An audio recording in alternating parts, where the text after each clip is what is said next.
দর্শক, বেশ কিছু গুরুত্বপূর্ণ খবর আছে। বলতে পারি মধ্যপ্রাচ্য অবশেষে শান্তির পথে হাঁটতে যাচ্ছে। মার্কিন প্রেসিডেন্ট ডোনাল্ড ট্রাম্প এবং ইরান দুপক্ষই আশাবাদী। ইরান বলছে লেবাননের নিরাপত্তার নিশ্চয়তা ছাড়া যুক্তরাষ্ট্রের কোনো চুক্তি টিকবে না। পাশাপাশি ইরানের প্রেসিডেন্ট মাসুদ পেজেশকিয়ান বলেছেন এই লড়াইতে তেহরান বিজয়ী হয়েছে। সবকিছু মিলে দুপক্ষই নিজেদের বিজয় দাবি করছে।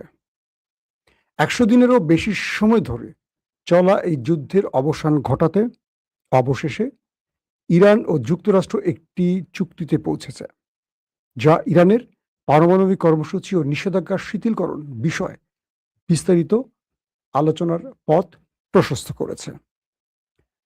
পাশাপাশি যদিও আনুষ্ঠানিকভাবে খুব কম বিবরণ এখন পর্যন্ত দুপক্ষ প্রকাশ করেছে, ইরান নিশ্চিত করেছে যে এই খসড়া চুক্তির মাধ্যমে লেবানন সহ সব রণাঙ্গনের যুদ্ধের অবসান ঘটাবে। এটা হলো ইরানের একদম স্পষ্ট দাবি। পাশাপাশি ডোনাল্ড ট্রাম্প তিনি যেই নেভাল ব্লকেট দিয়েছেন এটা তুলে ফেলার ঘোষণা দিয়েছেন। মার্কিন সেনাবাহিনী বলেছে আগামী শুক্রবার থেকে হরমুজ প্রণালী উন্মুক্ত হয়ে যাবে। ইরান তার অবস্থান থেকে সরে যাবে, আমেরিকা তার নেভাল ব্লকেট তুলে দেবে। ইতিমধ্যে হরমুজ প্রণালী দিয়ে তেলবাহী জাহাজগুলো আসা যাওয়া শুরু করেছে, হয়তোবা সীমিত আকারে, বাট শুক্রবার এটি আনুষ্ঠানিক রূপ পাবে। তার মানে ১০০ দিনের বেশি সময় ধরে চলা যুদ্ধের আমরা অবশেষে অবসান দেখতে পাচ্ছি। আপাতত এই যুদ্ধে কে বিজয়ী কে পরাজিত এটা নিয়ে অনেক বিশ্লেষণ আসবে, কিন্তু খুব সূক্ষ্মভাবে চিন্তা করলে দেখবেন এই যুদ্ধে পুরোপুরি বিজয়ী হয়েছে ইরান। আমি ইরান সাপোর্ট করছি বিষয়টা এরকম না। এই যুদ্ধের সবচেয়ে বড় মূল কারিগর ছিল কে? ইসরায়েল। কি পেয়েছে ইসরায়েল বলেন? কিচ্ছু পায় নাই। পুরো পৃথিবীতে ইসরায়েল একা হয়ে পড়েছে, এক ঘরে হয়ে পড়েছে। ইউরোপ, ন্যাটো, পশ্চিমা দুনিয়া, গালফ একে একে সবাই মুখ ফিরিয়ে নিয়েছে ওই দেশটির উপর থেকে। আমি বলছি না, এটি ডোনাল্ড ট্রাম্প নিজে বলছেন।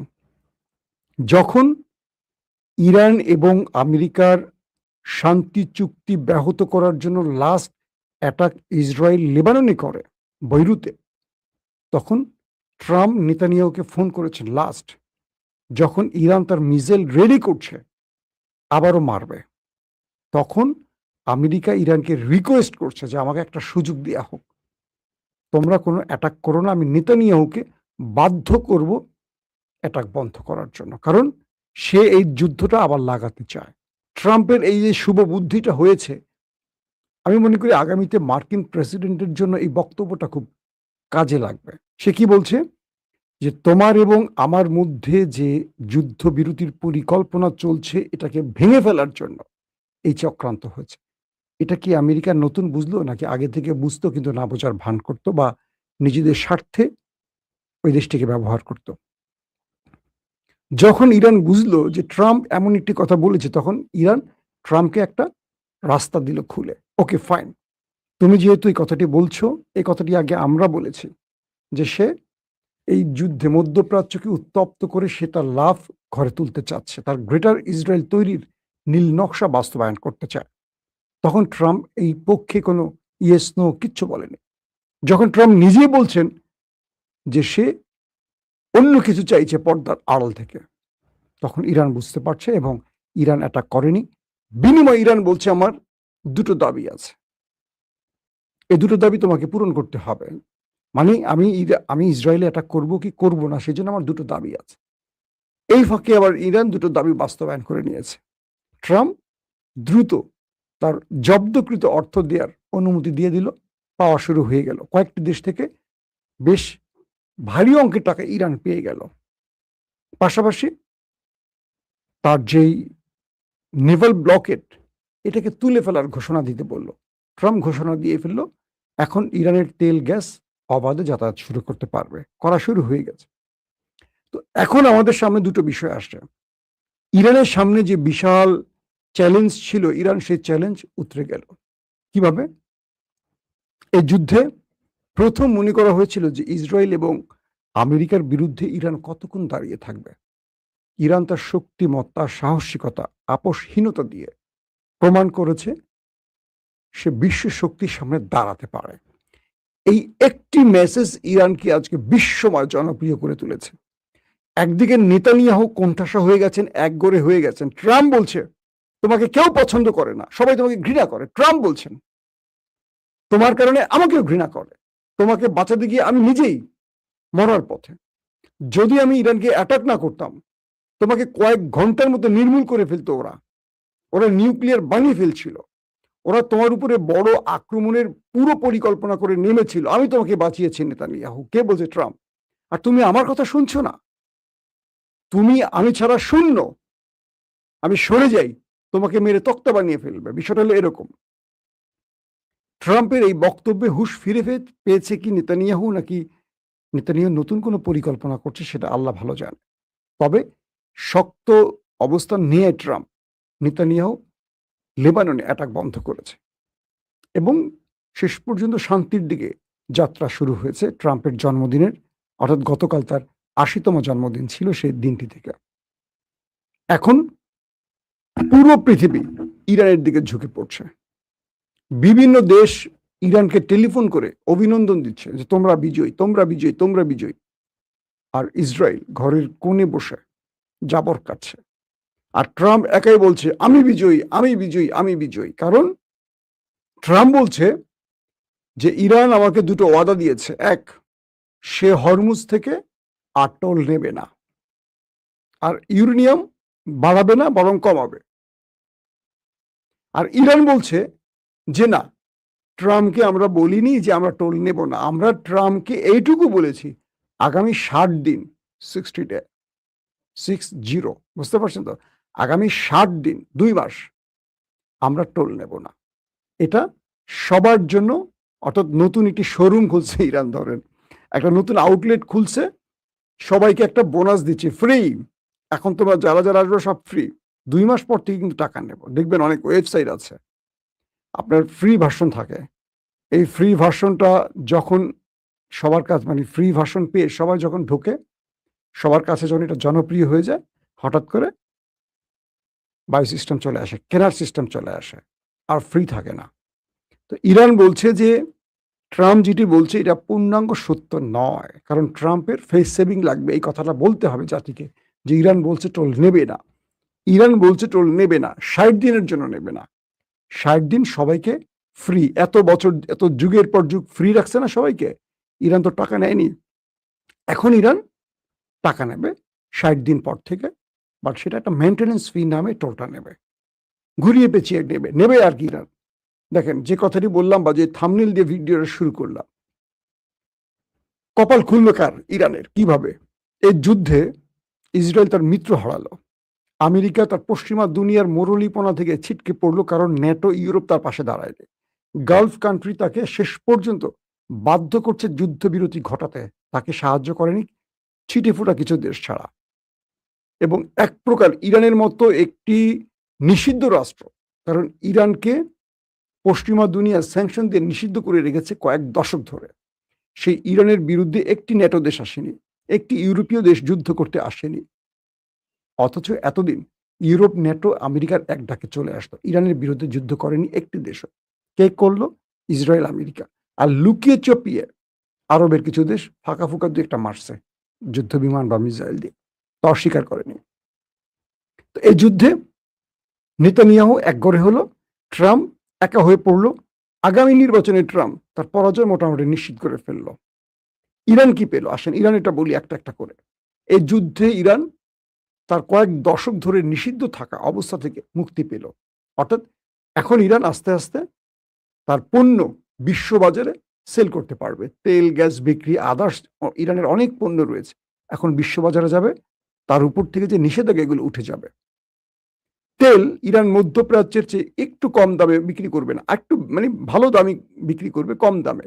তার মানে ইরানের ক্রেতা এখন বাড়বে। মধ্যপ্রাচ্যের তেলের চেয়ে এখন ইরানের দিকে মানুষ ঝুঁকবে। খেয়াল করেন 2 নম্বর, কারণ ইরান এখন একটার পর একটা বোনাস দেবে, একটার পর একটা কি বলবো অফার করবে। এই অফারগুলি ইরানের খেলবে আর মধ্যপ্রাচ্য দেখবে আর আয় হায় এটা কি হলো? আমেরিকাও চাপে পড়ে যাবে। কারণ আমেরিকা তো মধ্যপ্রাচ্যের সাথে তেলের ব্যবসা করে।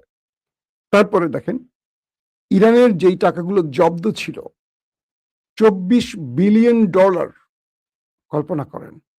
এই টাকা এখন ইরান পাচ্ছে।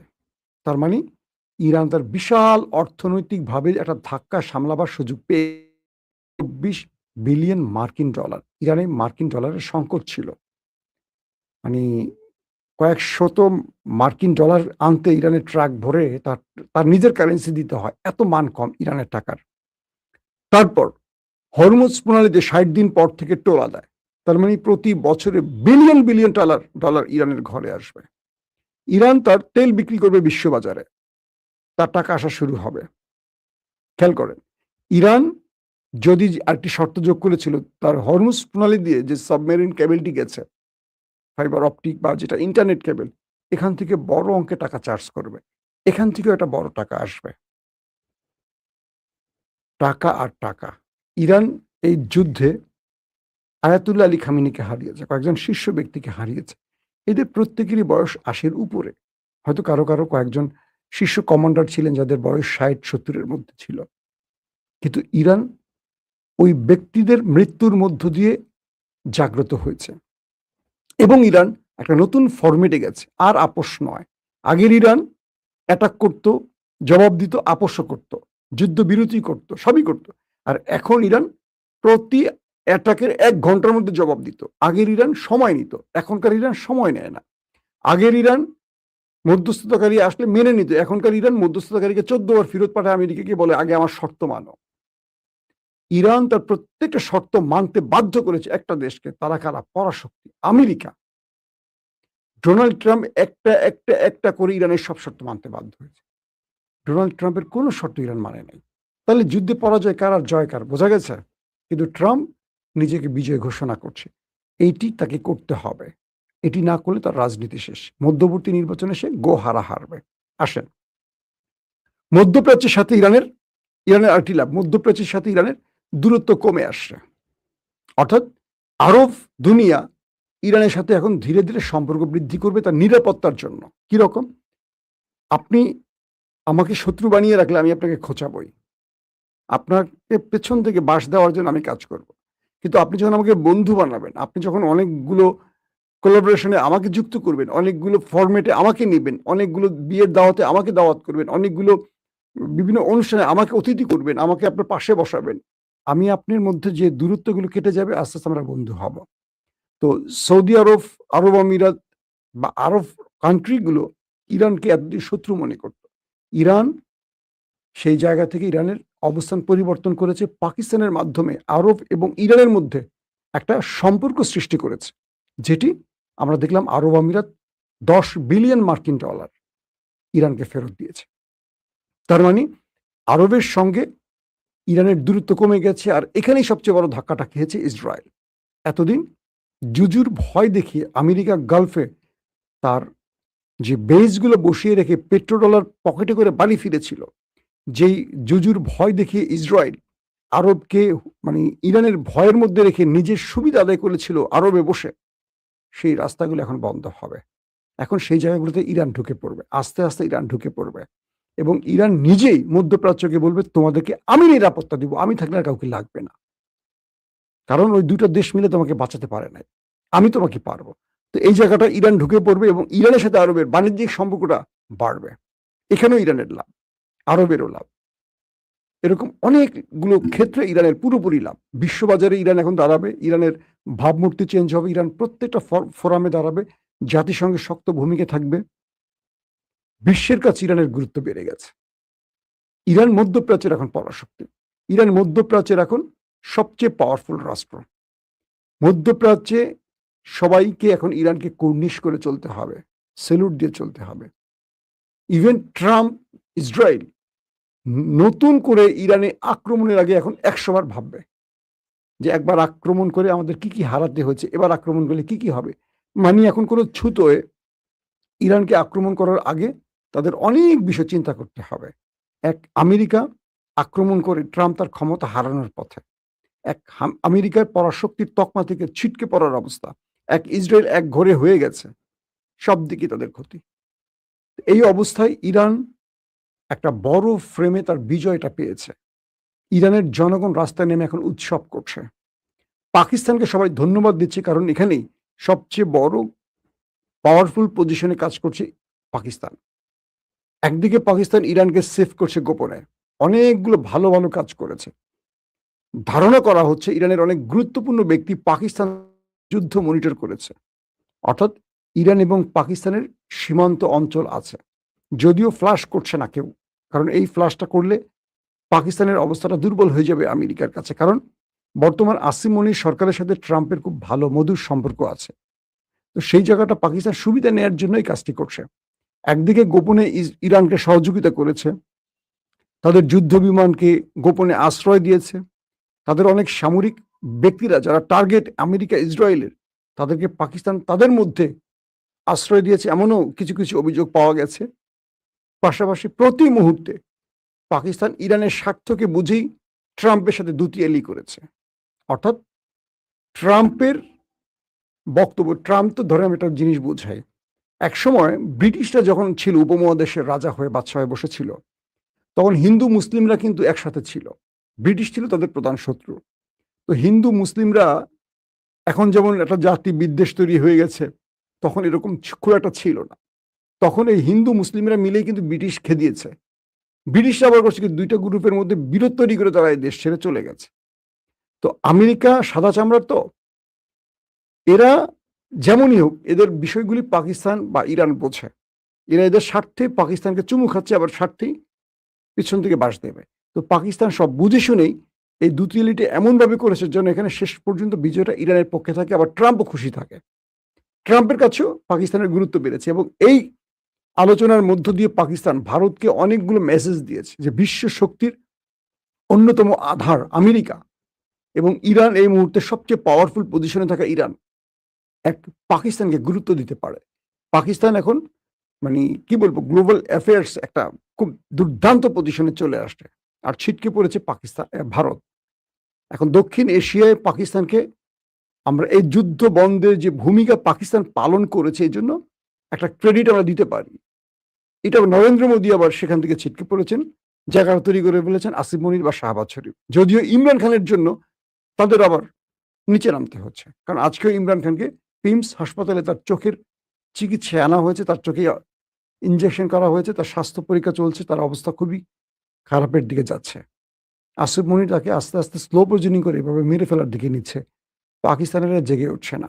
আসলে জেগে উঠে লাভটা কি বলেন? বাংলাদেশের মানুষ জেগে উঠছে না।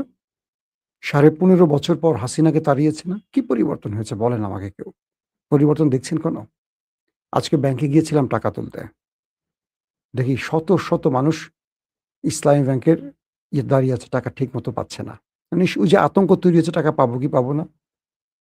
ম্যানেজারের রুমে গিয়ে আমি একটা চেক দিয়ে বললাম, ম্যানেজার স্পেশালি সাইন করে আমাকে সেই টাকাটা দিল। এই টাকাটা আমি কেন তুললাম? আরেকটা ব্যাংকে ট্রান্সফার করেছি, অল্প বেশি না তাও, কারণ আমার দৈনন্দিন খরচের জন্য টাকাটা আমি ট্রান্সফার করছি আরেকটা ব্যাংকে, কারণ ইসলামী ব্যাংকের বুথ থেকেও টাকা তুলতে পারছি না।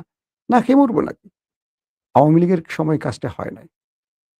এই ব্যাংকটাকে কেন এই পর্যায়ে নিয়ে গেল বিএনপি, আমার মাথায় কাজ করে না। বিএনপির কোনো লাভ হলো কিনা আমি জানি না, কিন্তু ক্ষতিটা পুরোপুরি আমার চোখে পড়ছে। বিএনপির পুরো ক্ষতিটা, যতগুলো লোক এখানে ব্যাংকে আসে সবাই বিএনপিকে গালি দিতে দিতে বেরোচ্ছে। লক্ষ লক্ষ না, কোটি কোটি মানুষ এটা গ্রাহক, এবং গ্রাহকের সঙ্গে আরো পরিবার। যদি ইসলামী ব্যাংকের কিছু হয়ে যায়, আমি চ্যালেঞ্জ করে বলতে পারি আগামী নির্বাচনে বিএনপি অনেক বড় ধাক্কা খাবে। কারা কি বুদ্ধি দেয় জানি না। আমি নিজেও তো বিএনপিকে ভালোবাসা একজন লোক। তা আমার মতো মানুষ যদি এই কাজে সন্তুষ্ট না হয়, যারা আমজনতা একেবারেই লোকাল চিন্তার লোক, তারা কি ভাববে? কি অদ্ভুত না, আমার টাকা ব্যাংকে আছে, তুলতে পারছি না, দিচ্ছেন আমার প্রয়োজনে। কেনাকাটা করতে গেছি, কার্ড দিচ্ছি, ফেরত আসছে। মানে কি? এটা আওয়ামী লীগের আমলে হয়নি, এত টাকা চুরির পরও এমন একটা পিনিক ছড়িয়ে দিয়েছে যে মানুষ ইসলামী ব্যাংক থেকে টাকা তুলতে পারবে না। মানুষ সব টাকা তুলে ফেলতেছে এখন। নতুন পর্ষদ আসছে ব্যাংকে, শুনলাম নতুন পুরো কমিটি ভেঙে দিয়েছে। এখানে একটা আতঙ্ক তৈরি হচ্ছে, পুরো আগের কমিটি ভেঙে নতুন কমিটি, এখন কি পুরোটাই বিএনপি বসাবে? তো বিএনপি যদি বসে, এস আলমের মতো কিছু করবে না গ্যারান্টি কি? নানান রকম টেনশন। একটা ব্যাংক তৈরি করেন, করে বাংলাদেশের শ্রেষ্ঠ বানান। কেউ বানিয়েছে সেটা কেড়ে নেওয়ার তো কোনো মজা নেই। আমরা এই রাষ্ট্রনীতি, এই সিস্টেম দেখতে চাই না। 15.5 বছর পর যদি এখনো আমাদের এই টেনশন নিয়ে চলতে হয়, তাহলে পরিবর্তন আসলে কই? যেই লাউ সেই কদুই কি হবে? বিএনপির কাছে জোর দাবি করছি ইসলামী ব্যাংকটাকে রক্ষা করেন। যাদের ব্যাংক তাদের হাতে তুলে দেন। তারা ছাড়া এই ব্যাংক কেউ আর দাঁড় করাতে পারবে না। যদি পারত, তাহলে বাংলাদেশের ওই এক ইসলামী ব্যাংক ছাড়া বাকি সব ব্যাংক দাঁড়াতে পারত। বাকি ব্যাংকের কি অবস্থা আমরা কম বেশি জানি। কারো সাফল্য কেড়ে নিয়ে কেউ বিজয়ী হয় না। আদ্দিনকে তার যদি কোনো অপরাধ থাকে সেটার তদন্ত করা হোক। কিন্তু পুরো আদ্দিনের লাইসেন্স যদি বাতিল করা হয়, এটা হবে দুঃখজনক। কারণ এখান থেকে বহু মানুষ সেবা পেয়েছে, চিকিৎসা পেয়েছে। রাষ্ট্রকে বলবো যে সিদ্ধান্তগুলি নেন যেন জনগণের সমর্থন থাকে। জনগণের সমর্থন নেই এমন সিদ্ধান্তে লাভ হবে না। শিলং সালাউদ্দিন বিএনপিকে বাঁচাতে পারবে না, ডোবাতে পারবে। লিখে রাখেন। কারণ ইতিমধ্যে সালাউদ্দিনকে নিয়ে টোটাল সোশ্যাল মিডিয়া, টেলিভিশন, তাদের অনলাইনে যত রকম জরিপ চালাচ্ছে, তার অবস্থা খুব করুণ। সালাউদ্দিনের অবস্থা করুণ মানে কি? বিএনপির অবস্থা করুণ। অথচ মানুষ তারেক রহমানের কাছে আশাবাদী। তার দিকে সবাই তাকিয়ে আছে। জিয়াউর রহমান, বেগম খালেদা জিয়ার সন্তান। তিনি অনেক কিছু করবেন, অনেক কিছু করতে পারেন। তিনি ডাইনামিক লোক, তার সেই যোগ্যতা আছে। কিন্তু বুঝতে পারছি না তার কি হাত বাঁধা কোথাও। আল্লাহ হাফিজ।